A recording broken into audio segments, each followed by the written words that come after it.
ஐயா, உங்க வாழ்க்கையில ஒரு பர்ட்டிகுலர் பீரியட்ல ஒரு ஏழ்மையான ஒரு சூழ்நிலை. அந்த சூழ்நிலையும் சாமிய பார்த்துருக்கீங்க. இது ஒரு ஜெயந்தி விழாப்போ உங்களுக்கு ஒரு மனசுல ஓடுற ஒரு எண்ண ஓட்டத்த பத்தி உங்க புத்தகத்துல எழுதியிருக்கீங்க. அதுக்கு அடுத்து இன்னொரு ஜெயந்திக்கு முன்னாடி வந்து, நீங்க ஓரளவுக்கு ஒரு வசதியா இருக்கக்கூடிய ஒரு சூழ்நிலை. இந்த 2 வேறு சூழ்நிலையிலயும் உங்க மனநிலை எப்படி இருந்தது? சாமி உங்கள எந்த மாரி அருள் பாலிச்சார்ன்ற அந்த இது சொல்லுங்க. 1976 ஜெயந்தியில் பார்த்தீங்கன்னா, ஒன்றுமே கிடையாது. எதுவும் கிடையாது. அப்படி ஒரு வறுமை, அப்படி ஒரு கஷ்டம். ஆனால் அப்பயும் சாமி வந்து என்னைய அப்படித்தான் என் மேலே அன்பு செலுத்தினார். பக்கத்தில் தான் உட்கார வச்சுருந்தார். கிட்டத்தட்ட ஒரு 6 நாட்கள் வந்து அங்கே தங்கியிருந்தோம் எங்கள் சுப்பிரமணியத்தில்.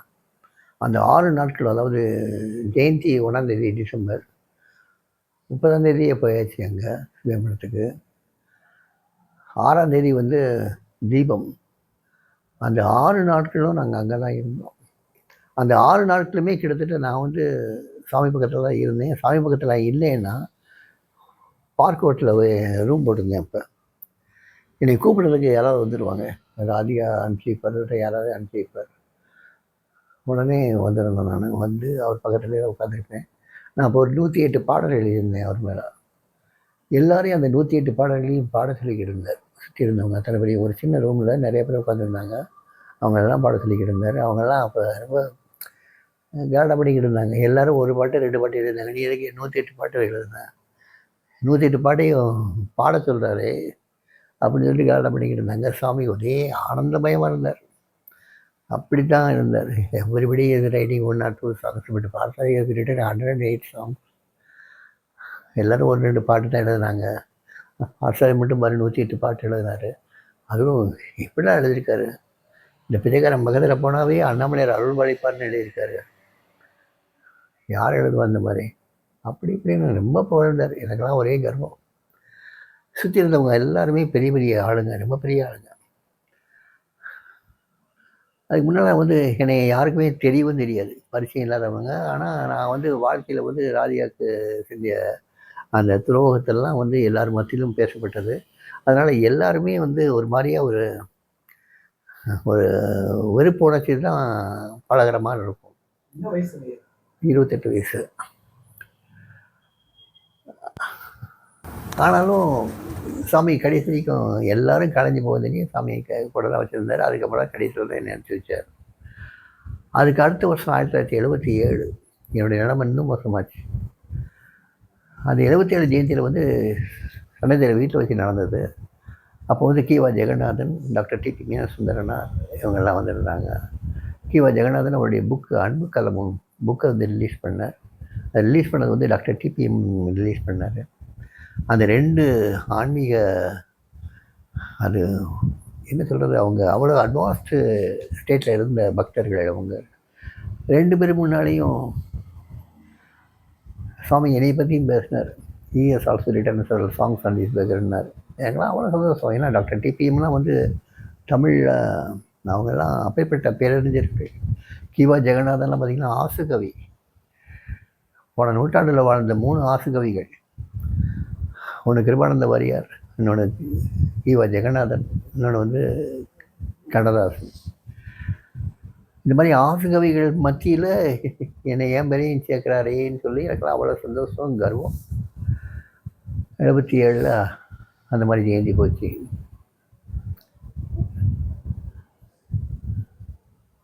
சாரி, 77 வந்து ஓயாமடத்தில் 78 ஜெயந்தி தான் அந்த இது. 77 ஜெயந்திலையும் ஓயாமடத்தில் நடந்தது வந்து ரொம்ப கிராண்டாக நடந்தது. அது அப்போ தான் சுவாமிக்கு தலை கிரீடம் எல்லாம் வச்சு ஒரே ஹோமம் அது இதுன்னு ரொம்ப ஆர்ப்பாட்டங்கள், ரொம்ப சடங்குகள், சம்பிரதாயங்கள் இதெல்லாம் வச்சோடனே சாமிக்கு ரொம்ப கோபம் வந்துடுச்சு. அன்றைக்கி சாயங்காலம் போனவுடனே here after no more Jayanti, you celebrate the Jayanti in your own houses, you need not come over here. இது வேண்டவே வேணாம். ஏன்னா சுவாமிக்கு ஒரு பெரிய மலர்கிட வச்சு ஒரு மணி நேரம் அப்படியே உட்கார வச்சுட்டாங்க. 1 மணி நேரமும் சாமி தலையை அசைக்கல, அப்படியே உட்காந்துருந்தார். கீழே பார்த்திங்கன்னா ஹோமங்கள், யாகங்கள், அது இதுன்னு நிறையா ரிச்சுவல்ஸ். இனிமேல் இந்த மாதிரி கொண்டாட்டங்கள் எதுவுமே இந்த பிச்சைக்காரருக்கு தேவையில்லை, இனிமேல் வேண்டாம். அவங்கவுங்க வீட்டில் வச்சுக்கோங்க அப்படின்னு சொல்லி சத்தம் போட்டு அனுப்பிச்சிட்டார். அந்த இந்த 1977 ஜெயந்தியை கண்டக்ட் பண்ணது வந்து செலவுகள்லாம் ஏற்றுக்கிட்டது வந்து ராஜேந்திர நாடாருங்கிற ஒரு பெரிய ஒரு டிவோட்டி. நோம்பர் அவர் தான் சுவாமியை தன்னுடைய பென்ஸ் காரில் கூட்டு வந்து ஓயமடத்தில் இருந்து பண்ணது. அதுக்கப்புறம் வந்து அவங்க முயற்சி பண்ணலை. 78 வந்து சனித்தர் வீட்டில் வச்சு ஜெயந்தி. அப்போ இன்னும் என்னுடைய நிலைமை ரொம்ப மோசம். அப்போ தான் டாக்டர் டிபிஎம் கிவாஜா இவங்கெல்லாம் இருந்தது.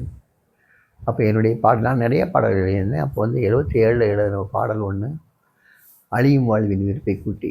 அந்த பாட்டுக்கு வந்து சாமி அவ்வளவு ஒரு முக்கியத்துவம் கொடுத்து அதை வந்து ஸ்ரீவிழுத்தூரை சேர்ந்த ஒரு டிவோட்டி, பெருமாளப்பன்னு ஒரு டிவோட்டியை 1000 காப்பி பிரிண்ட் பண்ண சொல்லி எல்லாருக்கும் டிஸ்ட்ரிபியூட் பண்ண சொன்னார். அந்த பாட்டு தெரியாத சுவாமி பக்தர்களே இருக்க முடியாது. அந்த சுவாமி அந்த பாட்டுக்கு அவ்வளோ முக்கியத்துவம் கொடுத்தார். 78 அப்பயும் பார்த்தீங்கன்னா ஒரு பரதேசி கோலம் தான் என்னுடைய கோலம். அந்த 78 ஜெயந்திக்கு வர்றதுக்கு தான் நான் வந்து கையில் காசு இல்லை, பெங்களூர்லேருந்து ஒரு சைக்கிளை திருடி எடுத்துகிட்டு வந்துடலாம்னு நினச்சது. அதுக்கிடையில் இன்னொரு டிவோட்டி வந்து என்னால் போக முடியல, என் குழந்தைக்கு வந்து அம்மன் போட்டிருக்கு, சாமி வந்த குடும்பத்தில் தான் வரணும்னு சொல்லியிருக்காரு, அதனால் என்னால் போக முடியாது, அந்த டிக்கெட் இருக்குது, நீங்கள் நான் போயிட்டு வாங்கன்னு சொல்லி அந்த டிக்கெட்டை கொடுத்து அனுப்பிச்சார். நான் அந்த டிக்கெட்டில் வந்து சேர்ந்தேன். அப்பயும் பார்த்திங்கன்னா தரித்திர கோலம் தான். அடுத்த வர சாப்பாட்டுக்கு வழி இல்லை. கடைசியில் எல்லாரையும் அனுப்பிச்சதுக்கப்புறம் கடைசியில் எனக்கு என்னை அனுப்பிச்சி வச்சார் சுவாமி. ஒரு வாரம் 10 நாள் கழிச்சு தான் அனுப்பிச்சி வச்சார். 100 ரூபா சரி கையில் பணம் கொடுத்து அனுப்பிச்சி வச்சார். எவ்வளோதான் தரித்திர நாயகனாக இருந்தாலுமே ஆனால் உண்மையிலேயே ஒரு சந்தோஷம் அனுப்பிச்சது அந்த காலகட்டத்தில் தான். ஏன்னா அவர் அந்த காலகட்டத்தில் வந்து சாமி என்னை பற்றி பேசினது ஒரு பக்கம், பேசாமல் இருந்தது ஒரு பக்கம், அவரை பற்றி நிறைய பாடல்கள் புனைந்தது ஒரு பக்கம், அவர் சொன்ன ஞானிகளுடைய சரித்திரங்களை படித்தது, அவருடைய உபதேசங்களை படித்தது ஒரு பக்கம். ஸோ எல்லாம் வெளியே வந்து பசியும் பட்டியுமாகவும் இருக்க இடம் எல்லாமே அடைஞ்சாலுமே உள்ளூரை எனக்கு ஆகாரம் நிறைய, ஆன்ம ஆகாரம் நிறைய கிடைச்சது, நிறைய கொடுத்தார் அவர். அங்கே திருவண்ணாமலைக்கு வந்துட்டால் எனக்கு வந்து தங்குறதுக்கு பிரச்சனை கிடையாது, சாப்பிட்றதுக்கு பிரச்சனை கிடையாது, சிகரெட்டுக்கு பிரச்சனை கிடையாது, எதுவுமே கிடையாது, எல்லாமே அவர் கவனிச்சுக்கிட்டார். ஆனால் ஒன்ஸ் சாமியினுடைய அந்த அருள் பாலித்தல் முழுசும் நடந்ததுக்கப்புறம், ராதிகா மேலே உள்ள வெறுப்பு தணிஞ்சதுக்கப்புறம், நான் ராதிகா எல்லாம் ஒன்றா வாழ்ந்ததுக்கப்புறம் சிவகாசிக்கு சாமி போகலான்னு சொல்லி எங்கள் பெங்களூரில் சிவகாசிக்கு அனுப்பிச்சதுக்கப்புறம் எங்களுடைய வளர்ச்சி கொஞ்சம் கொஞ்சமாக கூடிச்சு. அதே சமயத்தில் பண வளர்ச்சியோ மற்ற வியாபார வளர்ச்சியோ எல்லாமே கூடுற சமயத்தில் இன்னொன்று ஒரு துறவு உணர்ச்சியும் வந்துக்கிட்டே இருந்தது. எல்லாத்தையும் விட்டுட்டு போகணும். முருகேசன் இறந்தது 1984. அவர் இறக்கிறதுக்கு முந்தி நாங்கள் திருமணம் பண்ணியிருந்தோம். கங்கா பிரதட்சணம் பண்ணணும், யாருக்கு தெரியாமல் போயிடணும்னு. 6 வருஷம் ஆகும் அந்த கங்கையை பிரதட்சணம் பண்ணுறதுக்கு. அதான் யார்ட்டையும் சொல்லாமல் போயிடலாம் அப்படின்னு நினச்சி பிளான் பண்ணோம். ஆனால் அதுக்குள்ளே அவர் இறந்து போனார். நாங்கள் பிளான் பண்ணது வந்து பிப்ரவரி, ஏப்ரல் 4ஆம் தேதி அவர் இறந்து போகிறார். அதுக்கப்புறம் மறுபடியும் ரொட்டீன். அப்புறம் மறுபடியும் வந்து இந்த வியாபாரம் பார்த்துக்கிட்டே இருந்தது. கொஞ்சமாக பணம் வர வந்தது. அப்புறம் ஒரு நண்பருக்கு வந்து உடம்பு முடியாமல் போச்சு. சாமிகிட்ட வந்து போய் கேட்குற மாதிரி அவங்க சொந்தக்காரங்களாம் கூப்பிட்டு போனாங்க. அப்போ என்னை பற்றி கேட்கும்போது இந்த மாதிரி வியாபாரம் ஆரம்பிச்சிருக்கேன். அப்புறம் நான் சாமிகிட்ட சொல்லித்தான் செய்யறது. சாமி தெரியாமல் என்ன நடக்க போகுது, எல்லாமே உள்ளே இருந்து சொல்கிறது எல்லாமே அவர் தான். அந்த ஆப்பர்ச்சுனிட்டி கொடுத்ததுக்கான ஆரம்பிக்க வேண்டியதான்னு சொல்லிட்டு வியாபாரம் ஆரம்பித்தேன். அந்த வியாபாரத்துக்கு மூலதனமாக ராதிகாவுடைய நகைகள் 100 பவுன் நகையை வச்சு தான் அந்த வியாபாரத்தை ஆரம்பித்தேன். அதுக்கப்புறம் கொஞ்சமாக வளர்ந்து வந்தது. திடீர்னு ஒரு நாள் சாமிகிட்ட போயிருக்கும்போது 1987 நினைக்கிறேன், 86 வந்து சாமிகிட்ட போகும்போது என்ன செய்யறேன்னு கேட்டார். இது மாதிரி ஒரு கம்பெனி ஆரம்பிச்சிருக்கேன், நடந்துட்டு இருக்கு சாமி. அவருக்கு சாமி அதை என்கரேஜ் பண்ணல, வியாபாரம் பண்ண வேண்டாம் அப்படின்னாரு. அதுக்கு சில வியாக்கியானம் கொடுத்ததை பார்த்தா ரொம்ப ஆச்சரியமாக இருந்தது. இப்படி கூட நம்ம என்ன சேவை பண்ண முடியும், நாட்டுக்கோ இல்லாட்டோ சாமிக்கோ என்ன சேவை முடியும்னு நினச்சேன். அந்த மாதிரி ஒரு ஸ்டேட்மெண்ட்லாம் கொடுத்தார். அதுக்கப்புறம் வந்து எங்கேயாவது போவேன், சுவாமி வந்து எங்கேயாவது போய் ஒரு 3 நாள் தனியாக இருந்துட்டு வாம்பார். அப்படியே போனேன். முடிவில் 1989 வந்து ஒரு வருஷம் வீட்டிலேயே இருந்தேன். எங்கேயும் வீட்டை விட்டு வெளியே போகிறதில்ல. ஒரு வேளை ஆகாரம் எடுத்துகிட்டு வீட்டிலேயே இருந்தேன். 1990 வந்து என் தம்பிக்கு விவரங்கள்லாம் கையில் கொடுத்துட்டு போனதுனால தம்பினால் அதை ஹேண்டில் பண்ண முடியல. வீட்டு செலவு கூட பணம் கொடுக்கறதுக்கு கொஞ்சம் கஷ்டப்படும் போது மறுபடியும் வியாபாரம் பண்ண உள்ளே போனேன். அப்பயும் சாமிகிட்ட கேட்கல. அந்த ஆப்பர்ச்சுனிட்டி சுற்றி இருந்த ஆப்பர்ச்சுனிட்டி வந்து சாமி கிரியேட் பண்ணார். அந்த ஒரு சுச்சுவேஷனை கிரியேட் பண்ண உடனே நான் வந்து உள்ளே என்ட்ரு பண்ண மாதிரி ஆகிப்போச்சு. ஸோ வியாபாரத்தில் என்ட்ரு பண்ண உடனே பார்த்திங்கன்னா விளையாட்டுத்தனமாகவே வியாபாரம் பண்ணேன். ஒரு நாளைக்கு எவ்வளோ ரூபா வேணும், சம்பாத்தியம் பண்ணணும் அப்படிங்கிற ஒரு வெறியோட வியாபாரம் பண்ணேன். கிட்டத்தட்ட பார்த்திங்கன்னா வித்தின் 4 or 5 years ஒரு ஃபேக்ட்ரியை கட்டினேன். என்னென்னமோ நடந்தது. வீடு கட்டினேன், அப்புறம் தம்பிகளுக்கு வீடு, இன்னும் அப்புறம் பெங்களூரில் ஆஃபீஸ், என்னென்னமோ நடந்தது. லிமிடெட் கம்பெனி ஒன்று ஆரம்பிச்சது, நிறைய நடந்தது. பணங்கிறது சாதாரணமாக வந்தது. கார் வாங்கினது. 1993 வந்து சாமி ஆசிரமத்துக்காக எல்லாம் ஒர்க் பண்ணும்போது அந்த 4 பேரை கொண்ட குரூப், ஜனார்தனன், விருதுநகர் ராமமூர்த்தி, ஆடிட்டர் ரகுநாத், பாண்டிச்சேரி, நான், இந்த 4 பேரும் சேர்ந்து ஒர்க் பண்ணிக்கிட்டு இருக்கும்போது அப்படி ஒரு சந்தோஷம். எல்லா இடத்துலையும் போய் பணம் கேட்க போனால் பணம் கேட்கறது இல்லை. போய் சாமி பற்றி சொல்லுவோம், சாமி பற்றி பேசிகிட்டே இருப்போம். கடைசியில் அவங்களாவது பணம் கொடுப்பாங்க, வாங்கிட்டு வந்துடுவோம். ரொம்ப வேடிக்கையாக இருக்கும். அது ஒரு 6 மாத காலம் பணத்துக்காக அலைஞ்சது ரொம்ப வேடிக்கையாக இருக்கும். ரொம்ப சந்தோஷமாக இருந்தது. வேடிக்கை விளையாட்டுமாகவே கழிஞ்சது. அதுக்கப்புறம் வந்து ஒரு சின்ன பிணக்கில் வந்து ஜனார்தனன் வெளியே போனார். ட்ரஸ்ட்லேருந்து வெளியேறினார். ஆஞ்சநேயர் வெளியேறினார். அப்போயும் நான் வந்து ராதிகா 94 வந்து ஒரு வருஷம் இங்கே இருந்தாள். ஆசிரமத்தில் சாமியுடைய இதிலே இருந்தாள். அப்போல்லாம் வந்து பண வசதி நல்ல வசதி. அப்போ ஒரு வாடகை வீட்டுக்கு வந்து கிட்டத்தட்ட ஒரு 25,000 செலவழிக்கணும்னு சொல்லி இவன் வந்து பணம் கேட்டான்ட்ட. வாடகை வீட்டுக்கு போய் 25,000 இதுக்கு செலவழிக்கணும்னு சொல்லிட்டு நேராக புறப்பட்டு வந்தேன் நான் 94. சாமிகிட்ட போய் கேட்குறேன், சாமி, ஏன்னா சாமி தெரிஞ்சிருக்கணுங்கிறதுக்காக,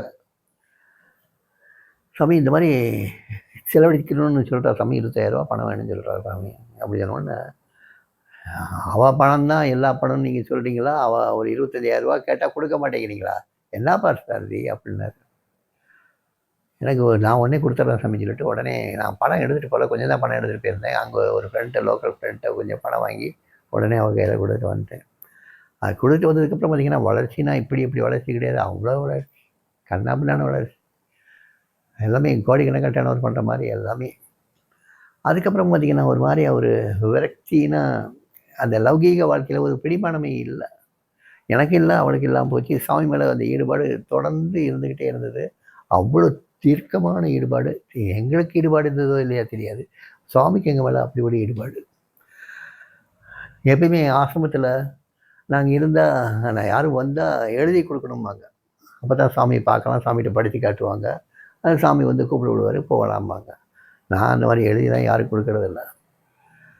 வரிசையில் நிற்பேன், சாமி பார்ப்பார், பார்த்தா உடனே கூப்பிட விடுவார், போய் உட்காந்து அதே செஷன் பூரா கூட உட்காந்துருப்பேன். இல்லைன்னா நான் வந்திருக்கேன் தெரிஞ்ச இவங்கெல்லாம் ஒரு வீடு வாடகை எடுத்து அதில் தங்கியிருந்தாங்க.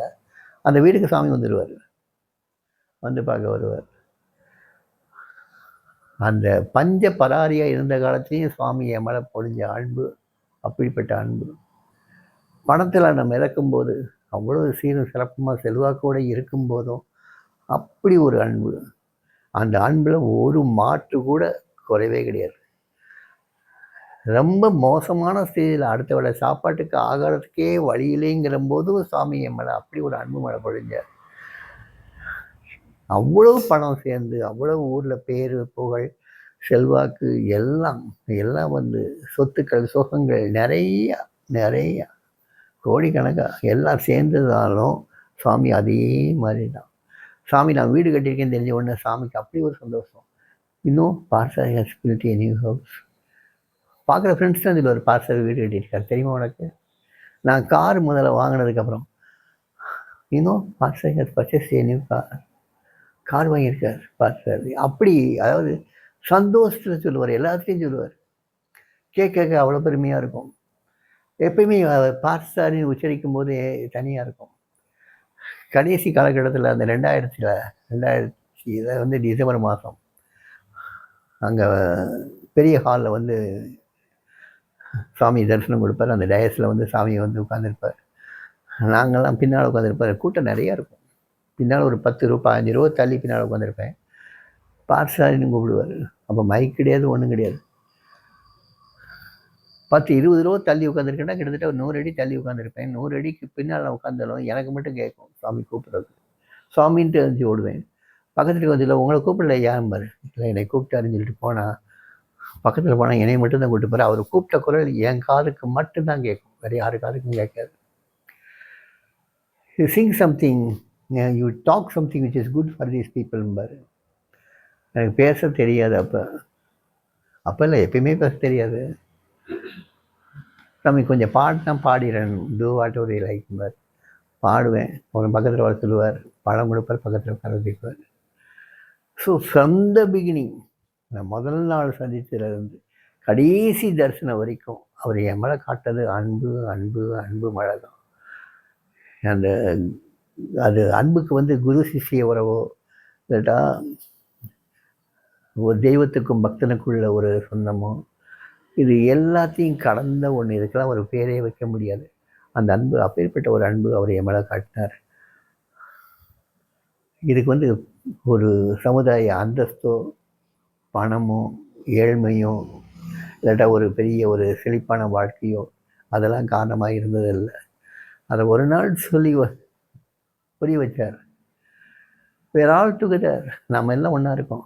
7 வருஷத்துக்கு, 77 வருஷத்துக்கு, 777 வருஷத்துக்கு, 7777 வருஷத்துக்கு, இல்லை இல்லை, இன்ஃபினிட், முடிவில்லாத 7 வருஷத்துக்கு நம்ம ஒன்றா தான் இருந்தோம், இருக்கோம், இருப்போம். இதை சொன்னது அவர் தான். அதே போல் எப்பெல்லாம் சிவன் வர்றாரோ அப்போல்லாம் கணங்களும் அவருடைய கணங்களும் கூட வருவாங்க. சிவன் வரும்போது சிவகணங்களும் கூட வருவாங்க. அப்படி சொல்லிட்டு எங்களெல்லாம் பார்த்து சிரிச்சது ஆனந்தமாக இருந்தது. ஸோ அவர் வரும்போதெல்லாம் நாங்கள் வருவோம். அது நாங்கள் என்ன சூழ்நிலையில் இருக்கோங்கிறத அவர் பார்த்தது இல்லை, அவர் பார்க்க மாட்டார். அதை எந்த சூழ்நிலை எங்களை வச்சுருக்காரோ அந்த சூழ்நிலை நாங்கள் வந்து லேர்ன் பண்ண வச்சார். எங்களை ஏழ்மையிலே எங்களை லேர்ன் பண்ண வச்சார். ஒரு நல்ல செழுமையான வாழ்க்கை வாழும்போது லேர்ன் பண்ண வச்சார். கடைசி வரைக்கும் இன்னைக்கு வரைக்கும் எங்களை லேர்ன் பண்ணத்தான் வச்சுட்டு இருக்கார். நல்லா போய்கிட்டு இருக்கு, நல்லா போய்கிட்டு இருக்கு.